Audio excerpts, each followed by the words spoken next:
Hello বন্ধুরা, সবাইকে নতুন বছরের অনেক অনেক শুভকামনা। নতুন বছর সবার অনেক ভালো কাটুক, সবাই প্রত্যেকটা দিন অনেক এনজয় করে কাটাও। নতুন বছরটা যদি আমরা রাধা নাম দিয়ে শুরু করি তবে কেমন হয় বলো তো?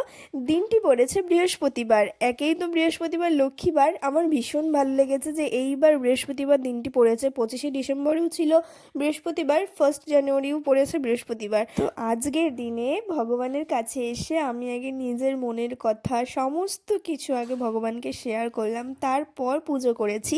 তারপর এখন পুজো শেষে তোমাদেরকে আমি ভিডিওতে দেখাচ্ছি, আর আমার গোপুসোনাকে কি মিষ্টি লাগছে কি বলবো।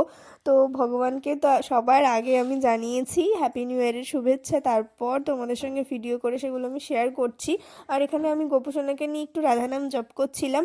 রাধা নামে সব দুঃখ কাটে, সেই জন্য ভগবানের নাম প্রথম দিন নেওয়া তো অবশ্যই জরুরি বলে আমার মনে হয়। তোমরা কে কী করেছো প্রথম দিনকে সেটা অবশ্যই কমেন্টে জানাবে। আমি কিন্তু প্রথম দিন ভগবানের নাম দিয়ে শুরু করেছি। তারপর আমি চলে এসেছি একটু খাবার বানাতে, যেহেতু আজকে 1 জানুয়ারি, তো স্পেশাল কিছু তো করতেই হবে। তো সকাল সকাল আমি ব্রেকফাস্ট বানাতে চলে এসেছি। এটা হচ্ছে আলুর পুরি, আর একটা সবজি করেছে আলু মটর দিয়ে, ভীষণ টেস্টি হয়েছিল, বিশ্বাস করো এটা খেতে।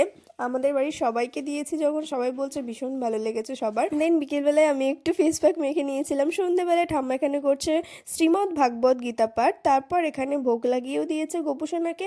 তারপর আমি একটু মুড়ি মাখা আর কফি খেয়ে নিলাম। তোমরা কেমন কাটালে দিনটা জানিও, আমার তো বেশ ভালোই কেটেছে। টাটা।